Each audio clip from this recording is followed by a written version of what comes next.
14 years old. His father had an advertising agency, and so he went around the departments and got to know every aspect of the business. He worked with companies like Suzuki, The Bay, First Choice Hair Cutters, and many more that you're familiar with. He was later recruited by the Government of Ontario and was the youngest marketing manager with the government at that time. He enjoyed this, but private sector called him back, and he returned to help a former client, Rexall, to develop a brand concept for a new store. In the last 3 years, Rich has helped to build Immersion Media. It's a full-service advertising agency that focuses as much on experiential and sponsorship, advertising and social media as it does on TV and radio. He has a lot more clients that he's going to tell you about, I think, further. So please welcome Richard Padulo to.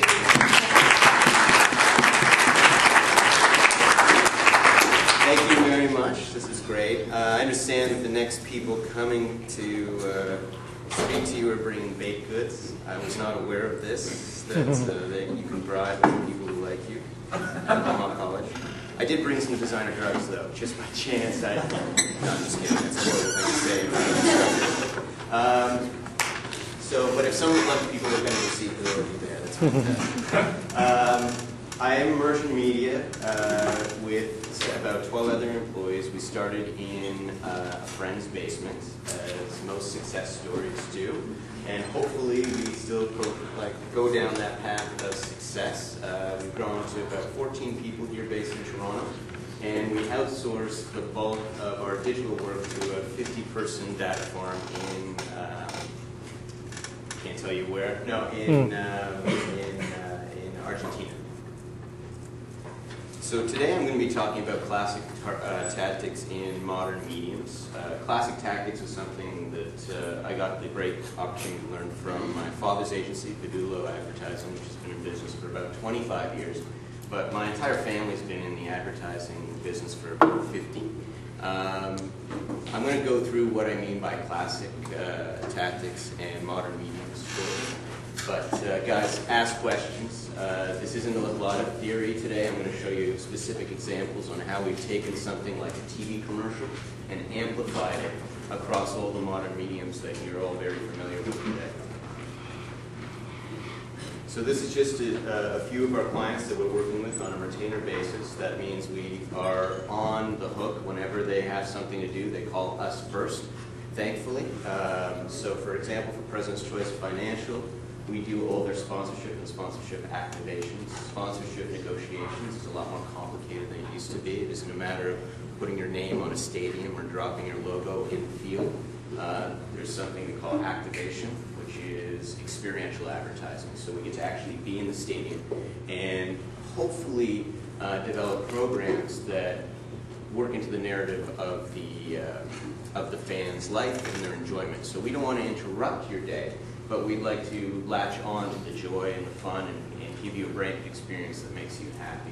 So that's the kind of stuff we do for President's Choice Financial. Sears, we sponsor all the soccer teams as well as the CFL. With Rogers, we do stunts. Such stunts in the past have been the Ultimate Gamer event to launch their Ultimate Internet, as well as currently we're going to be doing a program I can't talk about, even though I want to so much because it's awesome, to launch their smart home services, which is like the coolest thing ever. You can actually go on your phone and see what's going on in your house and turn on your lights and turn on your oven and turn on your coffee machine all from your handheld. It's super cool. Poker stars, we've done worldwide television for, but specifically we're going to talk about them today and how we amplified that across other mediums. So it wasn't just a traditional TV spot.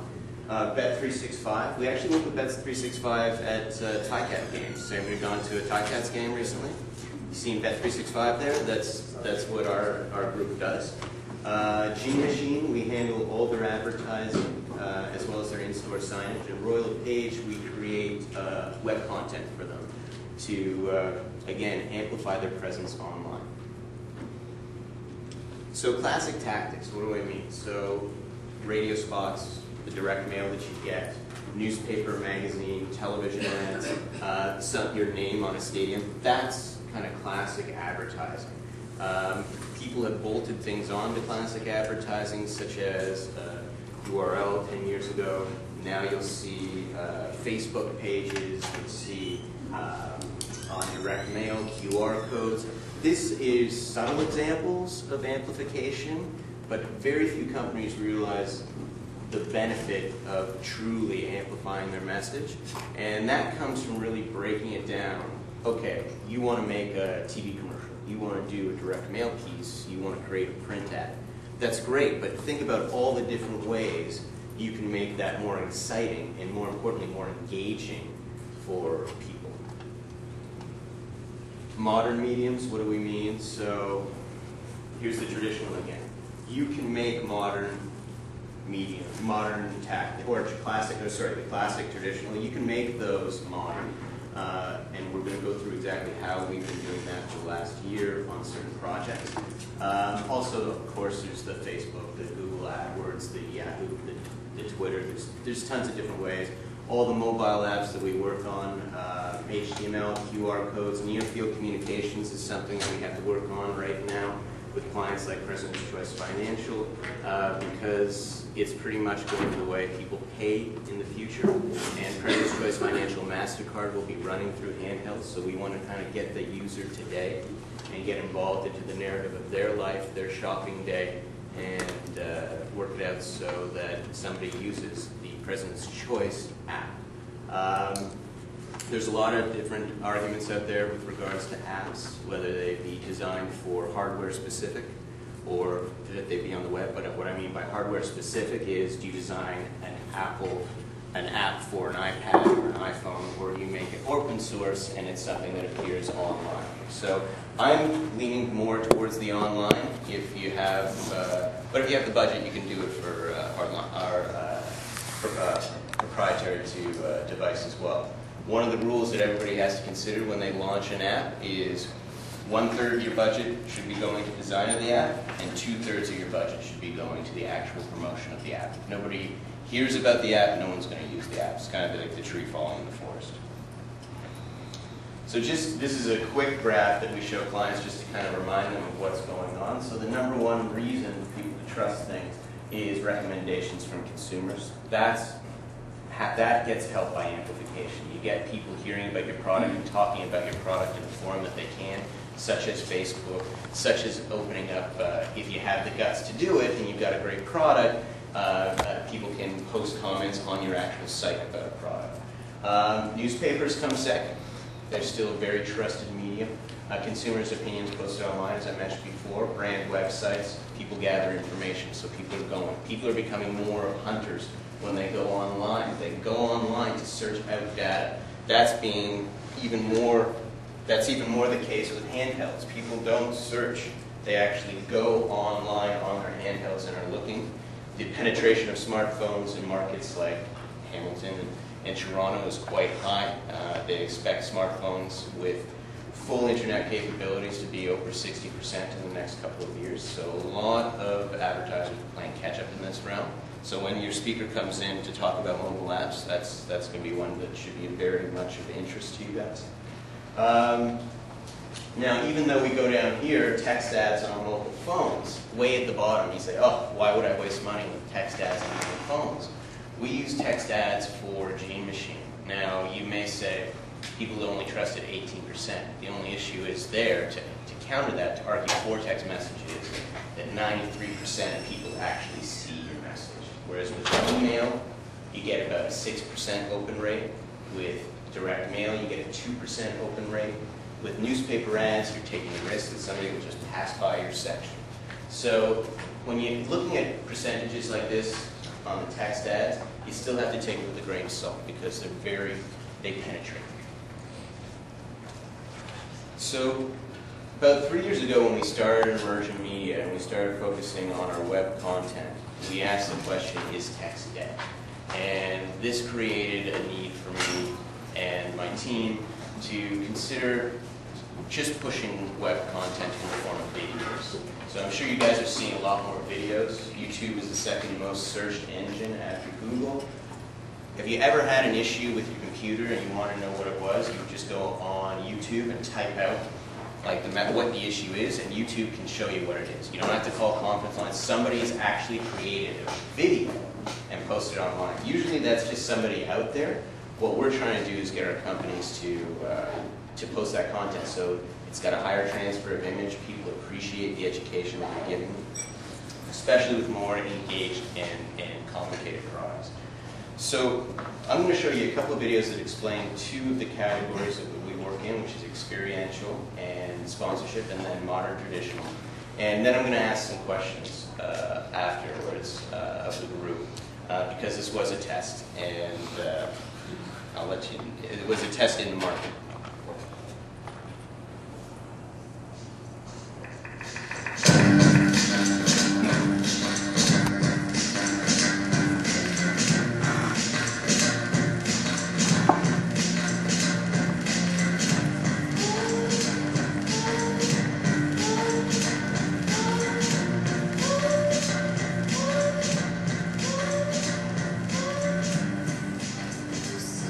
Sponsorship and experiential has evolved to be way more than signage in a stadium or standard. If done right, the impact you can make far surpasses anything you can do in a traditional medium. People remember a great TV spot, but an experience is something they feel. It engages all their senses, and if you do it right, it goes beyond brand recall, and you create brand fame every time. We always add another layer to our sponsorship and experiential strategy. This is our secret ingredient. We call it the watering hole effect, and we basically create an oasis of interest for the consumer. And when that customer's relaxed and drinking from that branded watering hole, that's when we tastefully engage with our branded message. It's primitive, and we got the idea from National Geographic. But when you accomplish the watering hole effect, that's when the consumer and the brand get most out of it. One of our favorite watering hole effects was at the auto show. We created an experience where the kid in all of us could have fun. The great part about the booth was that people felt relaxed when they were there. So they got to play video games, they got a bag of cookies, they just got the break to relax from the actual walking around the auto show. And in doing that, when they were relaxed, we were able to intercept them for their customer data. And it didn't feel like we were interrupting their day because they were there and enjoying themselves. We also love the event we created for the super fast internet release. We needed to get trendsetters on the scene, and they're jaded, most of them. So what we wanted to do is create an event for them that they would enjoy. We created a video game tournament, and the tournament permitted the very best of them to stay the longest. We always like to go after the early adopters in experiential because they're the ones that need the most convincing. And they'll probably look past a branded TV spot. They will see it as traditional advertising. Whereas if we engage this trendsetter and make them the brand fan that you need, they will pass on the word and become ambassadors for your brand. And then there's sports sponsorships, which has probably one of the most complicated negotiation processes. And we handle those negotiations in such a way that makes the brand and the venue happy. One that we're particularly proud of is the football fan fantasy, which would allow the fan to head out on the field and talk to their favorite players and get pictures with cheerleaders. All they had to do, or their parents, was sign up for a credit card. And that credit card became the pass to get them on the field every game after that. For our online gaming clients, we really wanted the warm glow of the Maple Leafs halo on. And we did that in two ways. The first was we created an in-game presentation where we had Canadian-born poker superstar Daniel LeGrand go on screen and actually talk to the fans. And it was a production trick that we did, but it actually felt like Daniel was in the stadium with them, asking them hockey or poker trivia, brought to them by the online gaming client, which was really interesting. The second way we did it was we looked at the inventory of assets the team had, and what we realized was the Leafs have to travel places, and there's usually an extra place on the plane. So what we did was let fans actually travel with the team to away games, which is fun for everybody, of course. course, and this brought no additional cost in sponsorship. Great sponsorship and experiential programs engaging in the venue, outside the venue, pre, during, and post-event.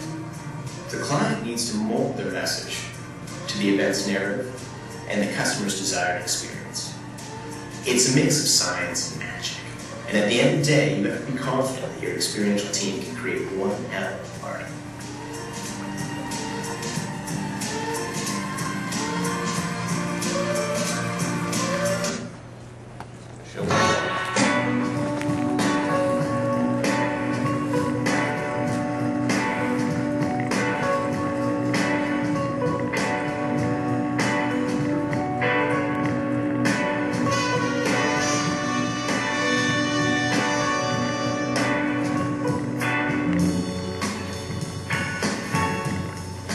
Modern traditional is about taking the tried and true brand and retail marketing tactics and bringing them into the modern media landscape. I still feel a TV spot gives you the best transfer of image. Radio and print will drive traffic to stores, and billboards will keep you top of mind. But what if we could play around with that a little bit? What if our TV spots were actually videos on the web, or a small USB that you could attach to a product that explained it and educate the consumer on your product? What if your radio spots were actually user-generated in real time? What if your billboards reacted to weather and created an experience where somebody wanted to take a picture of it before they came to the store so they could get that retail offer that was promoted on the outdoor right outside your store? With modern traditional, education is one of my favorite tactics. By showing the client how they would best use the product, you're doing them a service as well as the brand. It's not strictly about brand attributes, it's about how that customer can use the product best.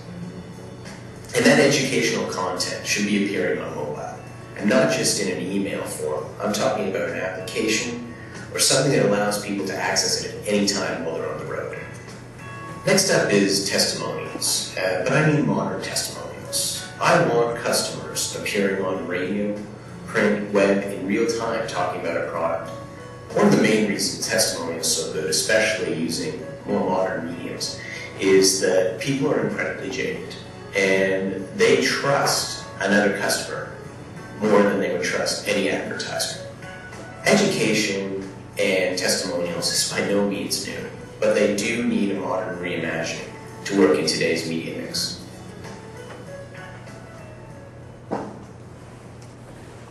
So those videos, basically what we did, the experiment Texas did, is we created a website for Immersion Media, and I only have those two videos and one other video speaking to our digital and mobile applications, and that was it. We basically wanted to see what people would take away from that information. And it was, well, let me ask a question. Any takeaways? Can somebody tell me do they remember anything from the videos in particular? Anything? When it comes to the experiential marketing you were talking about, you have to give the customer something before you try and ask for anything. Awesome. Awesome. Anybody else? Yes? I just remembered all your brands in there.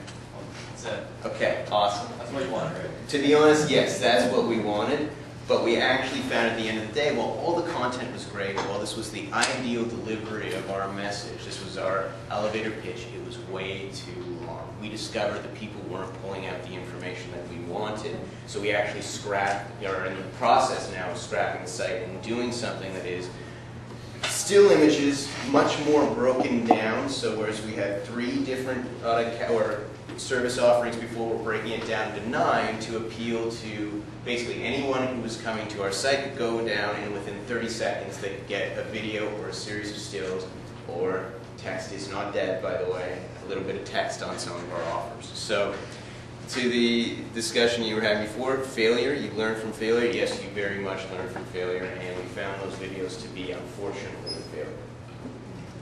So now I'm going to move into 3 specific projects that we've had in the last year.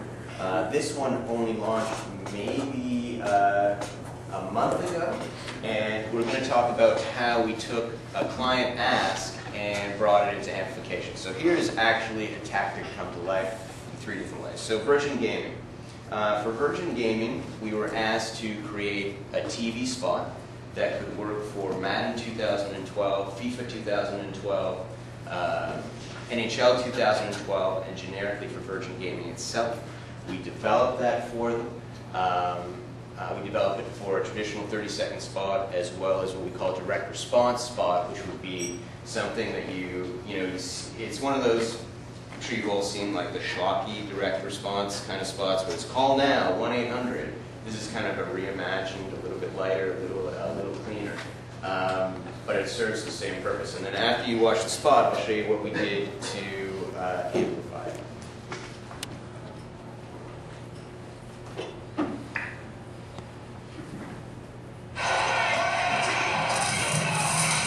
Looking deep. He's wide open. Fires it deep. It just got real. EA Sports Arena is taking online gaming to the next level. Say hello to EASportsArena.com. Bigger tournaments, big money. Safe, secure, beginner or expert. Play against those at your skill level for cash, for honor, for the thrill. When it comes to the next dimension in gaming, it's you against the world. EA Sports Arena, powered by Immersion Gaming. It's in the game.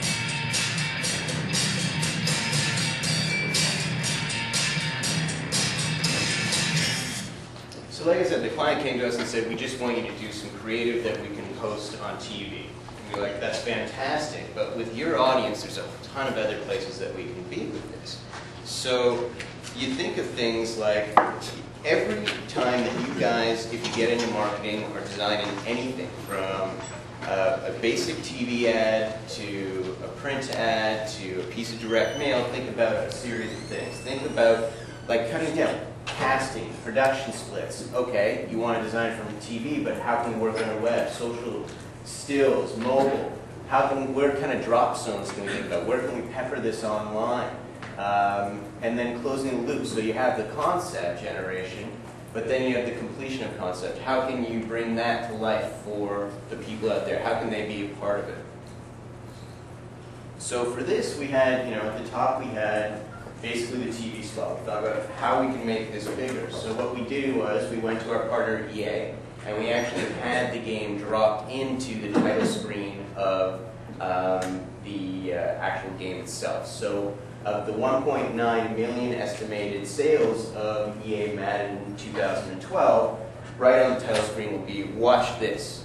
So then you get your exact audience. When you put something on TV, you get a lot of wastage. No matter how targeted the TV show is that you buy, you get a lot of wastage because people might not be watching it, or your exact customer might not be watching it. In this case, we have 1.9 people who are Madden players watching our exact video, telling them, hey, go to virgingaming.com. We actually created a making of the video, which was pretty fun. The casting of the video and all that got posted on Facebook, got posted on Virgin Gaming. And then we actually asked EA again to launch it on their site the day Madden 12 launched. And that permitted, it was a total of 2.5 million views in the first day and 23 million views total. And that basically, again, is a target audience. Not too many people are going to be going there. So that was kind of a simple example. Obviously, there's a ton of negotiations that have to go on to make that happen, but that is a simple amplification model. Any questions on that one? So next up, I'm going to show you a PokerStars ad. PokerStars, in December, this was awesome. I got to go to Vegas and shoot this with Dan Negreanu and Duhamel, who was the Canadian PokerStars winner from the World Series of Poker. This spot went worldwide. It aired in 24 different countries in, I believe, 18 different languages. And then we're going to talk about how we took, hey, we want to do a TV spot and amplified it. Another reason amplification is really good, and I'm kind of lifting the skirt on advertising right now, is that the cost of executing traditional media has been so competitive for so long that advertisers aren't necessarily able to charge as much as they want for a TV spot as they used to be able to. It's relegated to a specific percentage point. So what amplification does, much to the benefit of the advertiser, is give you different ways to use that product or that TV spot, for example, in this case. And that TV spot allows you to, you know, we can do social media out of it, but it comes at incremental cost. So there's almost like an a la carte menu that you set up for your advertiser saying, here's the TV spot, but we can do all these other things. Would you like to check them off? So it's a way that agencies, young agencies specifically, are thriving, because there's about 10 or 15 major big agencies out there that do TV spots and radio spots and direct mail so well that it's very difficult for some younger, smaller agencies to get into the mix. That this amplification model has permitted us to do things, I'd never say better than other people, but the bigger agencies haven't necessarily focused on this because they do so well with the traditional mediums. So this will be PokerStars.net spot. We forever changed poker again with HomeGames.net. Home Games make it poker night with your buddies any night. Create your own poker club for your friends and put your reputation on the line. Play for free. We've almost always got a great promo or contest running, so check in often. Play poker with your friends anytime, anywhere. Log on to PokerStars.net and play Home Games today. Home Games is the only place that lets you create your own online poker club with your friends. It's easy to do, and just about anybody can create one. Just like Steve here. Steve's your pretty average guy. He loves Saturdays, sports, and a casual game of poker with his buddies. Steve's creating his own poker club for his friends. And now he's ready to play. Just schedule a game and let the good times roll. It's that easy. Not only does Steve get to play with who he wants, but having detailed stats provides great ammo for tabletop, and a leaderboard of your friends adds a whole new level of competition. Raise your poker night to new heights. Log on to PokerStars.net, Home Games. Home Games not only lets Steve play with his buddies around the corner, but around the world too. Seen enough to go to this next level. So we had the opportunity here to actually to write the script. And when we got to write the script, we said, what can we do to make this more fun and engaging? And you'll probably notice that the first two sites here are about money and gambling. I'm not pushing gambling per se to you guys, but these guys are ahead of the game.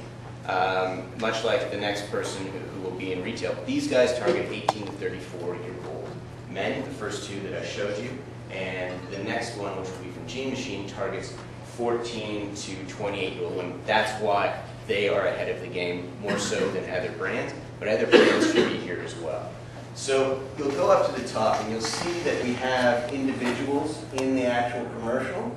Those are PokerStars players. So we ran competitions across the world through Facebook. Hey, do you want to be in the TV spot? Do you want to come to Vegas?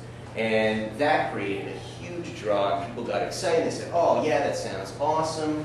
So in a roundabout way, this sounds kind of crazy, but to pay the talent to be in a spot to air worldwide would have been, for over a year, would have probably been in the realm of $80,000.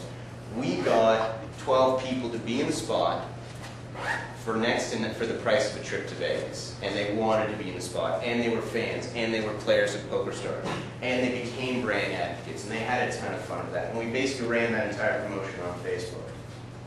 Then once we went to TV, we also figured out ways to manipulate the spot and bring it online. So we did page takeovers on things like Esquire, ESPN, TSN, and just took elements from the spot that they already had and broke it into rich media ads that would drive to the actual registration. So approximately we were getting about 10,000 signups a day. Not necessarily through the TV, but through the anticipation that was set through the Facebook up here. And then closing the loop, as I mentioned before, is we actually talked about, hey, on Facebook, here's some people from different cities who are involved. We gave a way to sign up immediately, because with TV, you're just watching the commercial. You don't necessarily have the laptop in front of you. But through this medium, we were guaranteed this many hits a day, and it performed very successfully. So with Gene Machine, I'm going to show you a few different examples. And like I said, Gene Machine has more than any of our other advertisers at this point because they're willing to test, they're willing to try new things, and it's been much to their benefit with regards to sales. So the first thing that I'm going to show you is, Rich, we need to do in-store photography. So these are big mood boards that appear in the stores as a form of decoration. Historically, you'll walk into a retailer of any kind and you'll see ads sitting up on the wall, and they might be just, you know, promotional signage saying a sale. They might be some photography of some great product, but it usually kind of ends there. It hasn't really gone beyond that. Well, this is where we're starting to take them beyond that. We feel that every piece of signage should tell a story. It should share something beyond necessarily the image itself. So not only did we tell a story with the photography, so when you walk in the store, you'll scroll down the store and you'll actually see two different stories happening. So this, for example, is the first sign that you see. The next one is here, and I'll get a little further. This is the next one. This is the next one. On the other side, this was another story that you see. This is the next one. This is the next one. This is the next one. So, you know, static signage, I almost got a little boring there. So what, you know, as fun as what you can put in the ad, I need more. We need more here. So that's where the Fit to Share program came in with G Machine this year. Every element from G Machine is what we're calling Fit to Share. So it extends off of, obviously, the double entendre there of fit, but is everything we're doing fit to share. So in this case, we created a QR code that's here. And if anybody has a QR code reader and it's operational, you'll be able to scan it, one of the slides a little bit later. But this allows you to say, okay, that's a weird picture. Has anybody seen an ad and been like, that's weird, I don't know what was going on in their head? Well, guess what? Now you can actually find out, because we have find out what's happening here at the QR code. And it creates just a little more engagement if somebody's interested enough. And it's always that funnel. If somebody's interested enough to do that, they're interested enough to be the kind of customer that we want to talk to. They're sitting in a G Machine store, they want to get engaged by us. Here's a way to let them do it. So, just as a close-up, we include the Fit to Share emblem, which will also be appearing on, you guys are getting a sneak peek, it's going to be appearing on all the signage that we're going to have in G Machine very shortly. And we also have the call out to find out what's happening with the QR code. So, quick test here, like on QR code. Does anybody have a QR code scanner on their phones right now? Well, let's give it a shot. But that is pretty much an example of how many people have a QR code reader in the masses. So QR codes right now are pretty much like what URLs were 10, 12 years ago. Like, it was something to tell the audience, hey, we're cool, we're with it, we're online. We don't expect a ton of people to go to it, so it's kind of like that Trojan horse of saying, hey, we're with it.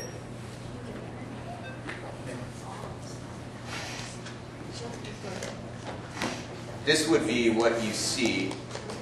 This is Fit to Share. I'm Andrea from G Machine, and I'm going to tell you what the F these pictures are all about. The birthday story is about a whacked up clown crashing a meeting and the food fight that ensues. And oh yeah, everyone's wearing G Machine stuff too. The girl on the left is wearing a dress by Guess, the girl on the right has a top by Y&E, and the birthday girl is wearing jeans by Moppy and the tops by Guess. In this image, everyone's having fun until this freaky clown shows up.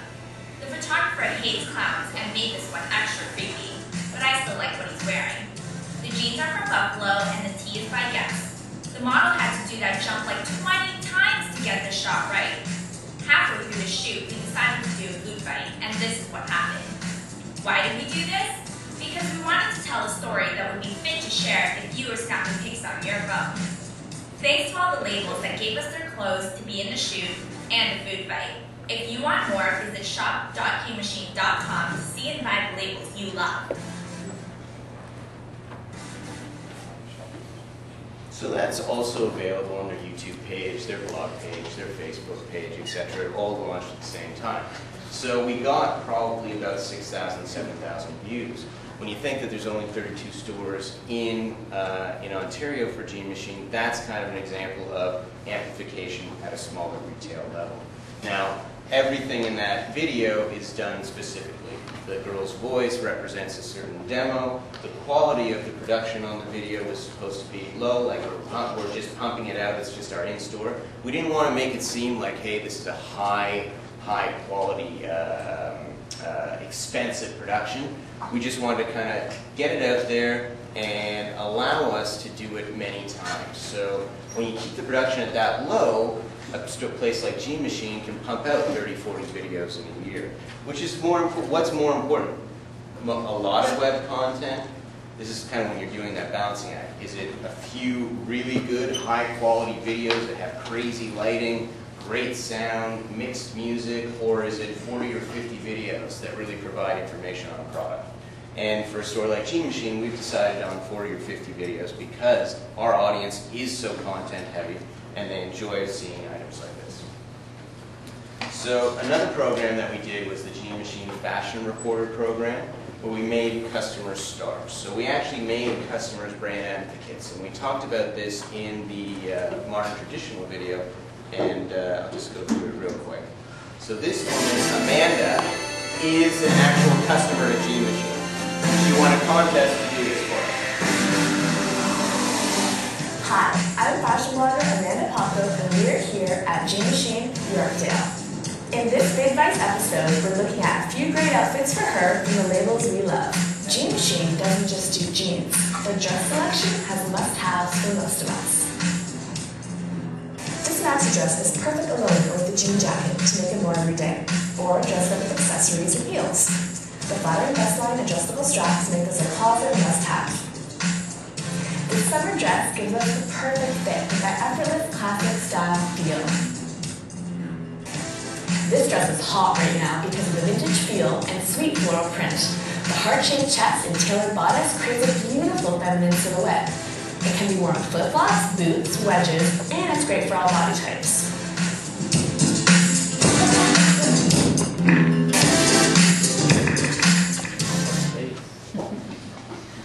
So that was just a quick example of one of the ways that we use the fashion reporters, but it was a program that we launched over Facebook where it was a contest where people had to submit stories, and we basically streamed down over 8 weeks a group of people that wanted to be part of it, but all of our entire fan base got to see the process, got to make votes, got to be interested, and then we ended up going with 2 of the fashion reporters. It's time for Here's one of the things they did for us as well. Fashion with Dolores, Gene Machine's fashion buyer. I'm Amanda with Z1035 with Dolores and a very special guest, Amanda Popko. Amanda Popko is a real Gene Machine customer who will be giving her review on some of Gene Machine's clothes today. So from one Amanda to another, of the clothes Gene Machine gave you to test, what's topping your list? Well, I really like this tube top from the YDE collection. It has a great peacock pattern with buttons up the front. Even though it's a tube top with some layering, I've been wearing it right into the fall. Yeah, it really looks good. Okay, so Dolores, from a fashion buyer's perspective, what's your take? YDE is one of my favorite lines, not only because it's exclusive to Gene Machine, but because the designers really know how to create clothes that work in real life. Their tops are popular because they work well with denim and they fit different body types. And that's the Gene Machine Fashion Minute. Visit facebook.com/Gene Machine for Amanda Popko's fashion report and a picture of her in the YDE peacock top. So Gene Machine is a brand that needs to use their budgets very wisely. So we had to come up with a way to produce TV commercials or radio spots that cost next to nothing. So we actually used their fashion buyer in store. We used the actual customers from Gene Machine, and it was a way to kind of, the quality of the spot, the takeaway, it's like, oh, they're reading, but it kind of gets dissuaded by the fact that, hey, these people are real customers, they're not professional. So it's almost like the tactic was, because it sounded the way it did, it cut through the traditional clutter of a radio spot. It was also because it was 60 seconds. You know, you'll be listening to a radio spot, and it's almost like your brain is attuned in the car to listen to 30-second spots. As soon as you cross over that 30-second realm, it's like, wait a second, why hasn't this changed? So it creates kind of a reason to start listening. So that was one of the assets there. This is an example of Facebook. So with this one, we promoted this actually with what we call pay-per-click ads on Facebook, which generated a huge number of fans for us. So somebody would say, oh, would you like to, basically the ad was, would you like to be a reporter? They'd have to click like and then enter into the contest. So again, if you're going to work on anything with regards to advertising, I want you to think about how you can amplify it. I want you to think about casting, the production splits, the drop zones, where that ad can be, the scheduling. So, for example, the Poker Star spot aired in January of this year, but we were talking about it happening in November. We were getting people involved in November, we shot in December, we edited in January, and we were giving people updates the whole time. And then after we launched, we closed the loop with things like, hey, maybe you recognize Nico from Italy. You know, does anyone recognize Christina from Toronto? Like, those are the kind of things that we did. And that's it in a nutshell, guys. If any questions, I'm happy to field them. I know there's baked goods coming, but I'll be a little more excited, I'm sure. Good questions? Awesome. Yes, please. So is application just working like with different mediums, or just once somebody sees your ad in one medium, trying to pull them into another? That's it. So, but it's also, it's not simply just pulling, because you can take a TV spot and you can make it into a rich media ad. It's in actually constructing the advertisement, or whatever advertisement you're creating, and saying, how can I pull the string in different ways to make this more engaging and more fun? So, for example, casting for a TV spot was something that happened behind closed doors and had nothing to do with audiences. So for Poker Star, what we did was put casting to the world and gave it a reason, and so we amplified the actual TV spot prior to even being produced. So whenever you're creating something, think about how you can break it down to make it more engaging, even before the commercial's done and then after the commercial's complete. Please.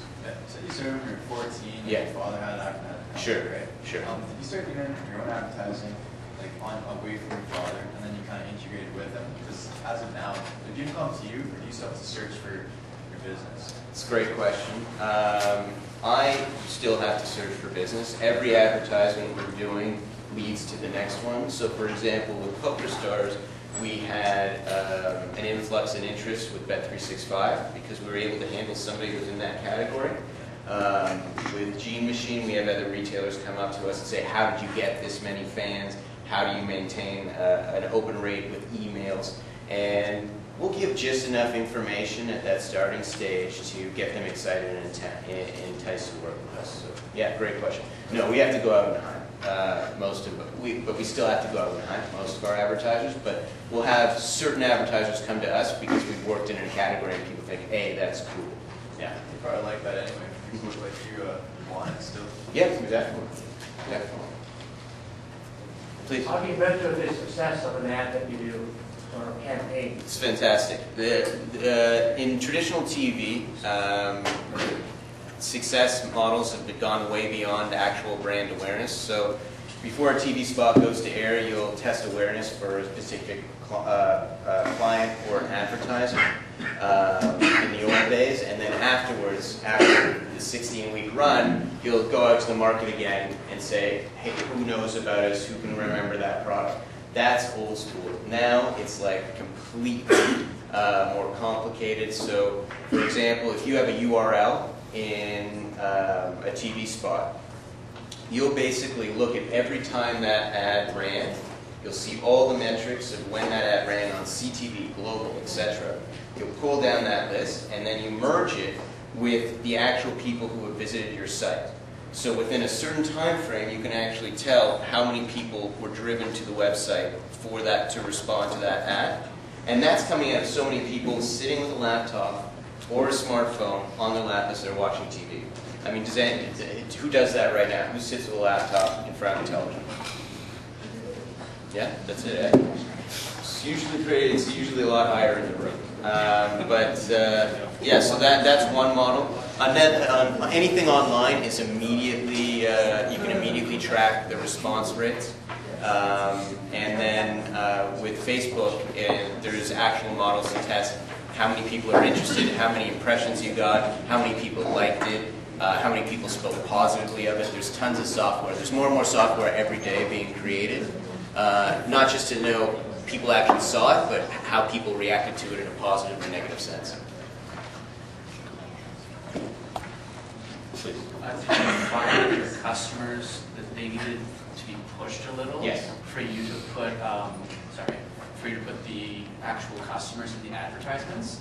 Oh. It's a really fresh idea. Cool. But I could see that Gene Machine might have felt a little iffy, especially maybe hearing the radio ad. Sure. It was very unpolished, but it had a nice folky, I don't want to say folky. No, that's but it had exactly a very what earnest quality to it. That's exactly what I wanted to sound red. I wanted to, because basically we beat the issue with, folky's a good way of saying, we beat the issue of a low quality with the fact that it was on a regular basis at a very specific time during drive time.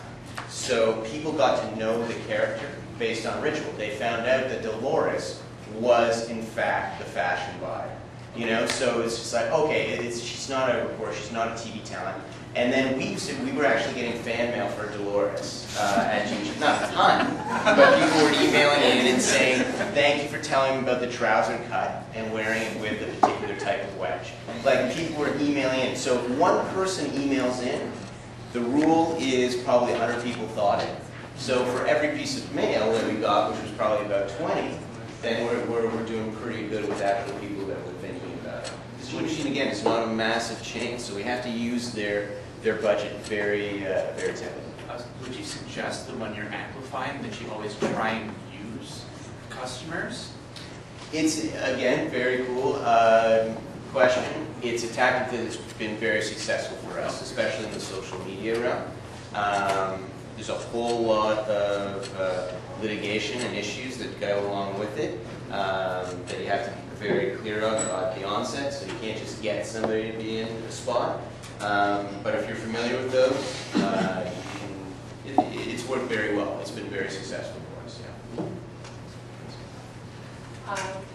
You advertised PC Financial at the auto show. Yes. What was your insight there? Because on financial product at an auto show, what was the insight to go there? So the insight there was a huge number of, well, our target for the PC Financial credit card is women. It's women 24 to 54.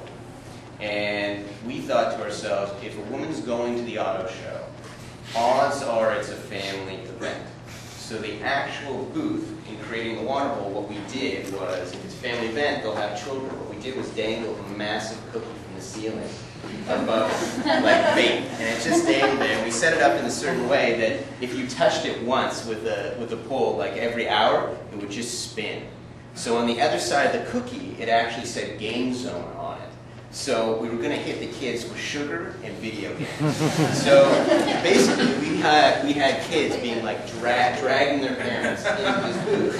Now what we did, it's so evil. What we did was we only had 2 video games systems in the booth. So parents would actually line up with their kids. Who remembers LA Cruising? Like literally the car game LA. A classic game. It's fun.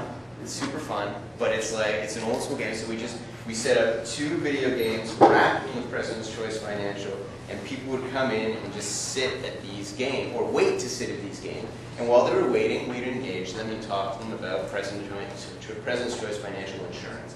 And we get what we call X dates. X dates are expiration dates on insurance. And if they gave us their X date, we gave them a free bag of cookies. So it's like a win-win for everybody. So while they were standing in line, they had a bag of cookies. They could eat them on the spot. Traditionally, food at the auto show is fairly expensive. So yeah, basically that's the watering hole effect. We thought of what was the narrative of a mom's life at the auto show. They've got a kid who's like me. We used to get dragged to the auto show. I wasn't hugely into cars. I was pissed off. I was bored. I didn't want to be there. But oh my God, there's video games. Oh my God, there's cookies, and that's how we got here. So over 32,000 people went through our booth. Approximately there's about 120,000 people who go to the auto show, unique actual visitors. So we probably hit every woman. That's horrible. Every woman hit our booths. Yeah. Sorry, Jesus. Please. Find that there are certain types of businesses that this kind of strategy works for, and others that it's a lot more challenging to actually advertise their content? Yeah, you know, when you had, I wish I had it here, but when you have, we've done it for financials now.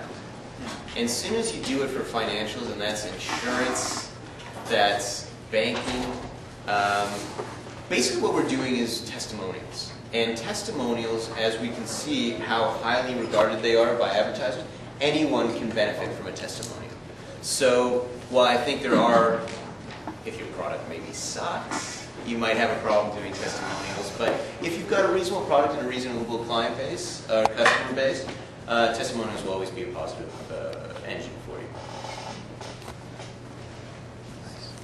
How effective do you find the interactive stuff? Makes the customer tell you how the sales go on that? Sorry, say that again? The sales, like when you're dealing with, say, Gene Machine, and you do an interactive or the financial one, how does the sales go for that as far as, do you ever should be get a back on client. the That's client? like the toughest question I get all the time. For some clients, it's very dramatic and immediate. So for PokerStars or Immersion Gaming, it's a registration. Like the question is, you do all the interactive stuff, like giving away free gimmicks, game stuff. How many do you think would actually buy into the product that you're promoting? Well, the odds are they've actually already bought into the product at one point if they're already on your social media. So imagine your social media or any online destination that you have is a virtual brick and mortar location that you have. So when you have that person spending any kind of time within your brick and mortar location, that means they're not spending time on somebody else's brick and mortar location. So they're becoming more engaged with the brand, which may lead them to play around on your site a little bit more, buy some more products. So monetizing is always very difficult. But what you have to do is kind of do that funnel approach. So everything leads to monetization. So for example, the shopgmachine.com website that appears on after the what the ad videos is a place where you would be able to go immediately and shop for the clothes that were in the video. So there's always some sort of link. We open the door. That's the best thing we can do. We can open the door and we track how many people open the door after that. So it is a relatively small number, but you're through the funnel approach. But if a video costs you $2,000 to produce, for example, or 12 videos cost you $2,000 to produce, for example, and you make 24, 25 people actually go and click through and purchase product, it more than pays for itself, but you're also getting the branding of 5,000 people who saw it. So, yeah, but very excellent question. Yeah, the follow-up with that, because a lot of times people just go for the free stuff. The follow-up. Most definitely, most definitely. Most definitely. Sorry, I thought I saw a hand up before. I think your baked goods, I can almost smell them. But that's it. I'm leaving a series of cards on the table. If anybody ever has any questions for me, you can email me directly. Just put Mohawk in the subject header, and I'll give a response. I'm happy to chat at any time. Thank you. And thank you.